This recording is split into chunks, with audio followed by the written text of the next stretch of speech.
90,000 ಕೋಟಿ ಒಡೆಯ ಇವನ್ ಸಾವಿನಿಂದ ಇಡೀ ಮೆಕ್ಸಿಕೋ ಕಂಟ್ರಿಯಲ್ಲಿರುವ ಸ್ಟೇಟ್ಸು ಸಿಟೀಸ್ ಯಾವ ತರ ಸುಡ್ತಿದೆ, ಬಾಂಬ್ ಬ್ಲಾಸ್ಟ್ ಆಗ್ತಿದೆ, ಸಿಟೀಸ್ ಅಲ್ಲಿ ಇರುವ ಅಷ್ಟು ಜನರು ಜೀವ ಬೆದರಿಕೆಯಿಂದ ಬದುಕ್ತಿದ್ದಾರೆ ಅಂದ್ರೆ ಇವನ್ ಎಷ್ಟು ಪವರ್ಫುಲ್ ಅನ್ನೋದನ್ನ ನೀವೇ ಊಹೆ ಮಾಡ್ಕೊಳ್ಳಿ.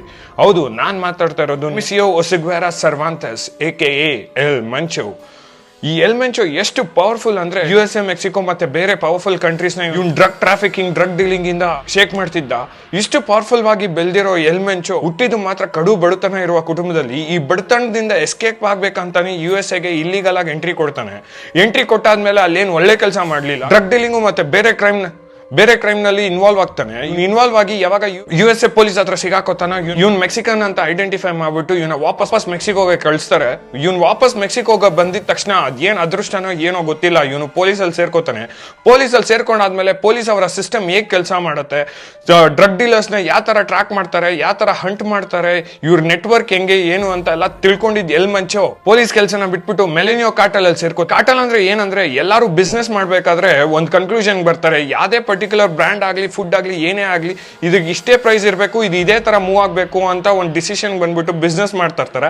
ಅದನ್ನ ಕಾರ್ಟಲ್ ಅಂತಾರೆ. ಇವರು ಇದನ್ನ ಡ್ರಗ್ ಡೀಲಿಂಗ್ ಗೆ ಇನ್ಕ್ಲೂಡ್ ಮಾಡ್ಬಿಟ್ಟು ಅದನ್ನ ಕಾರ್ಟಲ್ ಅಂದ್ರೆ ಅಥವಾ ಒಂದು ಗ್ರೂಪ್ ಅಂತ ಕ್ರಿಯೇಟ್ ಮಾಡ್ಕೊಂಡು ಡ್ರಗ್ ಟ್ರಾಫಿಕಿಂಗ್, ಡ್ರಗ್ ಡೀಲಿಂಗ್ ನ ಮಾಡ್ತಾ ಇರ್ತಾರೆ. ಮೆಲಿನಿಯೋ ಕಾರ್ಟಲ್ ಅಲ್ಲಿ ಎಲ್ ಮಂಚೋ ಸೇರ್ಕೊಂಡು ಆದ್ಮೇಲೆ 2009 ಮತ್ತೆ 2010 ಅಲ್ಲಿ ಮೆಕ್ಸಿಕೋ ಗವರ್ಮೆಂಟ್ ಒಂದು ಮಿಲಿಟರಿ ಅಟ್ಯಾಕ್ ಮಾಡುತ್ತೆ. ಮಿಲಿಟರಿ ಅಟ್ಯಾಕ್ ಮಾಡಿದಾಗ ಅಲ್ಲಿರುವ ಡ್ರಗ್ ಡೀಲ್ ಮಾಡ್ತಿರುವ ಲೀಡರ್ಸ್ ನ, ಕ್ಯಾಪ್ಟನ್ಸ್ ನ ಹಿಂದೆ ಮುಂದೆ ನೋಡದೆ ಹೊಡೆದಾಕ್ತಾರೆ. ಹೊಡೆದಾಕ್ದಾಗ ಅಲ್ಲಿ ಇದ್ದಿದ್ದ ಆ ಕಾರ್ಟಲ್ ಅಲ್ಲಿ ಇದ್ದಿದ್ದ ಗ್ರೂಪ್ ಮೆಂಬರ್ಸ್ ಯಾವ ಊರ್ ಕಡೆ ತಿರುಗಿ ನೋಡದೆ ಓಡೋದ್ರು ಯಾರಿಗ್ ಗೊತ್ತು. ಎಲ್ಲಾರು ಓಡೋದ್ರೇನು ಒಬ್ಬ ಮನುಷ್ಯ ಮಾತ್ರ ಓಡೋಗಲ್ಲ, ಅವನೇ ಎಲ್ ಮಂಚೋ.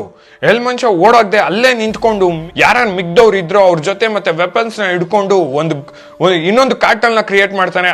ಆ ಕಾರ್ಟಲ್ ಹೆಸರನ್ನೇ ಜೆಲಿಸ್ಕೋ ನ್ಯೂ ಜನರೇಷನ್ ಕಾರ್ಟಲ್.